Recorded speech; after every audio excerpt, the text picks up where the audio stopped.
We had a student teacher, so a reasonably attractive guy who was about 22 or 23.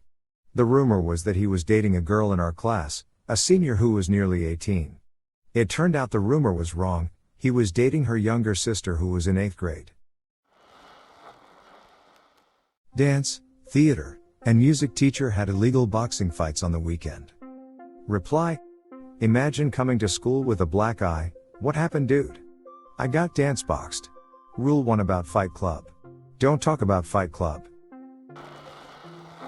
2 of the teachers hooking up on a Europe class trip. Gone for a week, came back and the rumor started. 2 weeks later a rumor started he got divorced. Last week of school they were spotted at a restaurant together. Looked him up a couple years after graduating. They're married. Reply: happy ending sort of. Answer: not for his wife. That the married drama teacher was bonking the substantially younger art teacher. He swore blind that not only was it not true, anyone believing it was should report it to the head because it was so unprofessional. Then a few years later they had a baby. Reply: kind of like the school bus driver in the Circleville writer case. She started receiving a bunch of anonymous letters accusing her of having an affair with the superintendent. Then they started sending them to her husband. Her husband got a phone call that was so bad he ran out and got into his truck and peeled off, and ended up getting into an accident and getting killed. The bus driver completely denied she was having an affair.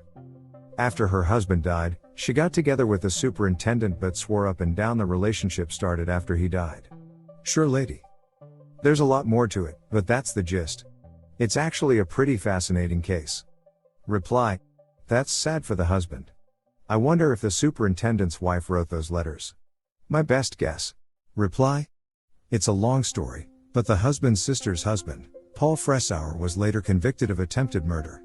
The Circleville writer was also putting up signs all over town with obscene messages about the bus driver's daughter. She stopped the bus one day and went to take one down, and discovered there was a box behind it with a gun in it that was rigged to go off when someone pulled down the sign, but it didn't work. They end up proving that the gun belonged to Paul. He failed a lie detector test, and his by then ex-wife said she found some of the Circleville letters in their house. But while he was in prison, the letters kept up. Sure, he could have had an accomplice, but when you really research the case it kind of makes you question his guilt. I mean, it's possible he was involved, but I certainly don't think he was the only one by far. Like I said, it's a pretty fascinating case. I came away feeling pretty awful for all of the people involved except the bus driver and superintendent. The writer wasn't that great either, Paul or not, obviously, but everyone else really was traumatized by things out of their control. Edit to add, I always thought it was PF's ex-wife Karen Sue that set him up. He either helped her or had no idea she was the one doing it. She had a much bigger motive and could definitely have been the Circleville writer. Plus she felt Mary got her brother killed, so I can see her motive to keep sending letters even after Paul was imprisoned. Due to budget cuts or something, all of our metal and woodwork shop machines were to be taken away and replaced with worse versions. The shop teachers and drama teachers that were in the building at the time didn't like this idea, so they hid all the machines in a false wall somewhere in the building. The people came to pick them up and they told them that people had already come to pick them up and that they were late.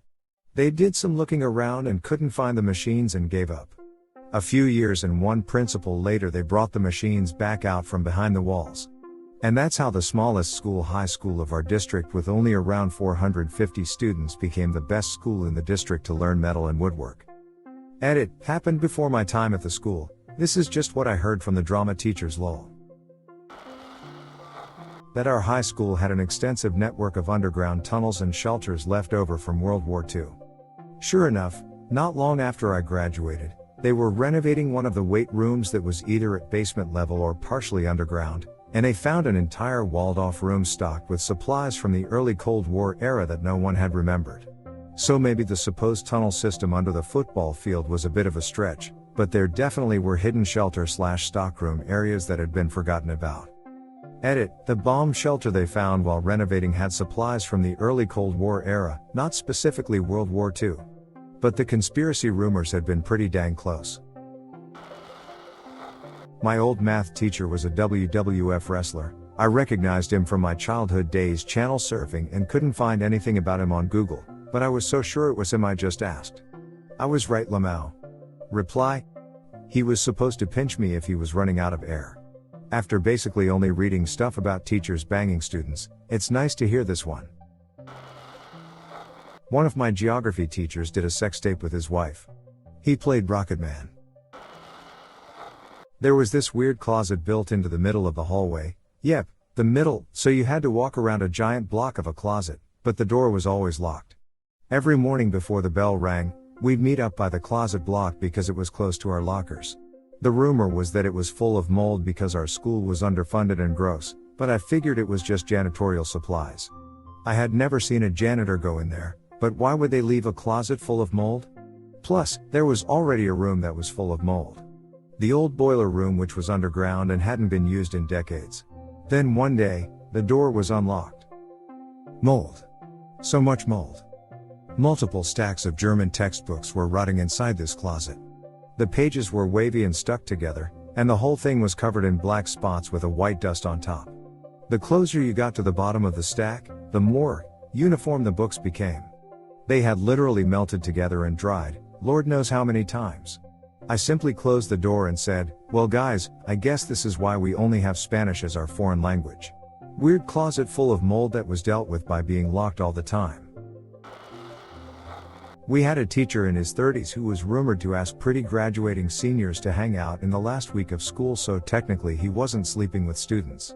Veiled, he asked the wrong girl and she told everyone. Reply. There was a chemistry teacher at my high school who was blinking the pretty senior girls, in some cases literally only hours after they received their diploma. Edit: boinking, not blinking. My bad. Rumor, 9th grade, kid had a hit list and was going to stab people. Rumor spread like wildfire and the school resource officer was alerted. Next day the bus the kid rode was singled out and isolated at the bus drop-off zone. The school resource officer, a local police officer, assistant principal, and the kid's grade counselor all boarded the bus. SRO searched the bag and found a kitchen knife. Kid was taken off the bus and arrested. I have no idea what happened after that. Edit: rip my inbox. That some of the teachers in our district are swingers with some of the doctors at our local hospital. I attended a newly opened high school that apparently used to be a school for troubled kids. Someone told me there were padded rooms somewhere in the school, so I skipped lunch with a friend one day to walk the halls and find them. They did exist, but by next year they were renovated into offices and storage rooms. I thought that was pretty interesting and seriously wondered what went on there before it was turned into a normal high school. Reply. We had one in my school that was a sort of stress room where kids with developmental disabilities could go and vent any serious frustrations without inconveniencing other kids/teachers. Their aides would escort them to the room and let them do what they needed to do, as long as they didn't purposely try to injure themselves or anything, and then they helped them get back to class once they'd tired themselves out. Thank you for listening to another B-Town Reddit Stories episode. Hit the subscribe button and check out our channel for more stories. Let us know your opinion about this topic in the comments.